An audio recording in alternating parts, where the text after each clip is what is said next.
She sensed the ever-knowing voice of her guiding esprit, a voice she had first heard when she was 6.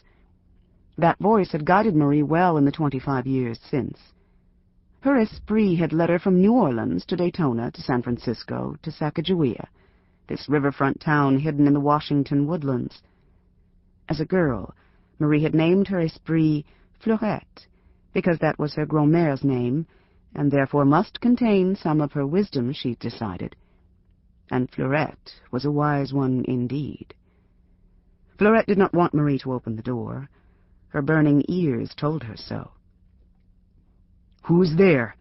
John called out in a big, barking voice that stopped the ruckus cold. "That you, Red John?" A reedy man's voice came back through the door. Marie recognized Sheriff Kerr's voice, though he sounded unusually nervous and winded. The sheriff was neither friend nor protector to them, despite his tin star. Sheriff Kerr's rifle had fired most of the buckshot that had ruined their door, she was certain.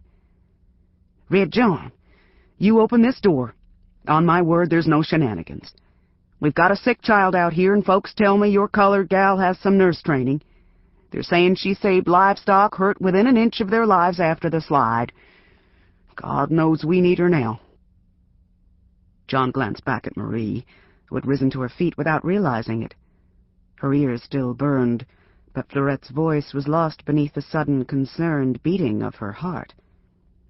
"Who's sick?" she said, but John waved to shush her. "The woman you call my colored gal. She has a name. Speak of her proper," John said to the closed door, unmoved. "God damn it, Red John," the sheriff said, sounding more like his old self. "We've come for Mrs. Touissant. Is that what she wants to be called, you ornery Injun? She can call herself King George of England for all I care.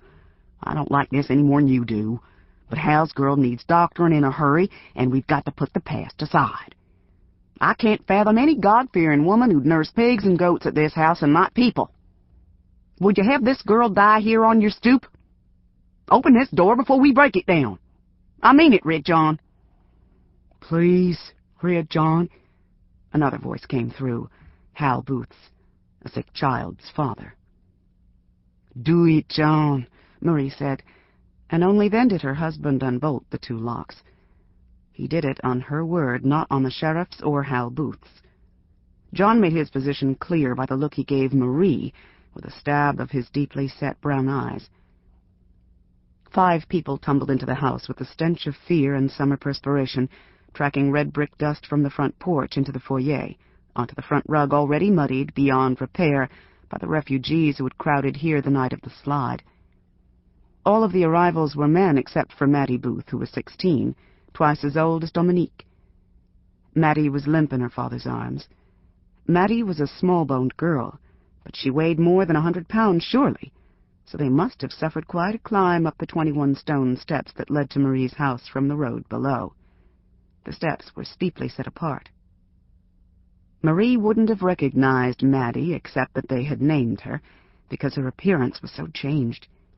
Her waxen blonde hair was usually neatly braided, but today it was a hive of straw atop her head, matted and untamed. And her eyes! Marie could see only the rims of Mattie's gray irises, which were rolled up unnaturally high. The rest was just pink and bleary, sightless. Saliva streamed from the girl's mouth, dampening her rumpled dress and a large V across her breast. At the instant her dangling feet touched the red dust on the floor, the girl suddenly shuddered like someone who'd felt the lash of a horsewhip. It looked exactly like an epileptic's convulsive seizure, Marie thought.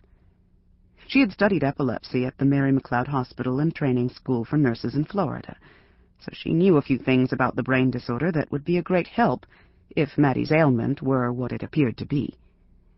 But that was not so. Whatever was troubling this girl might look like epilepsy, but surely it was not.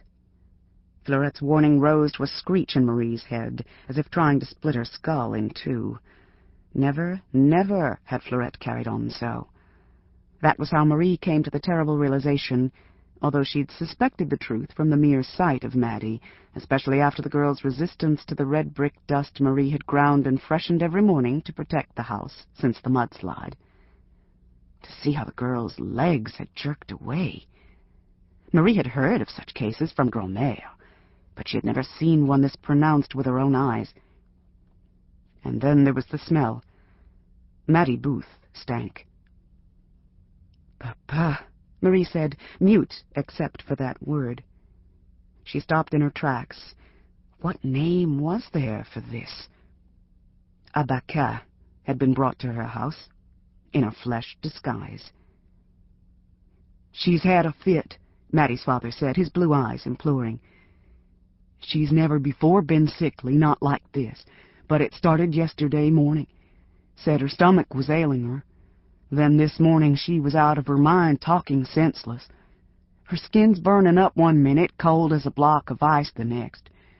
And her breathing—" Yes, Marie could hear Mattie's breathing. The girl's chest heaved with her labored breaths, and the sound was like choked gurgling from a deep well. Unnatural. The intervals between her breaths were horrible in their length, nearly interminable. This girl was dying. John's lean, rigid form stood tall over the other men, and Marie saw his eyes. He knew the truth, too. The lines of his jaw grew sharper as he locked his teeth. "Help her, Mrs. Touissant," Hal Booth said, thrusting Mattie toward her like a sack of flour. "Please do something. She's our only girl, our baby. If something happens to her—" Marie wiped her hands on the dustcloth she always carried in her apron pocket, not because her hands were dirty, but because her hands needed something to do. She must think. "Lay her down on the sofa in the parlor. Keep her head propped up so she's not choking. Watch her close," Marie said. "Wait for me." Those sure-spoken words might as well have been someone else's, because Marie was not at all sure. Her hands felt like frail corn shucks drained of blood. Until now, today had been an ordinary day, she realized.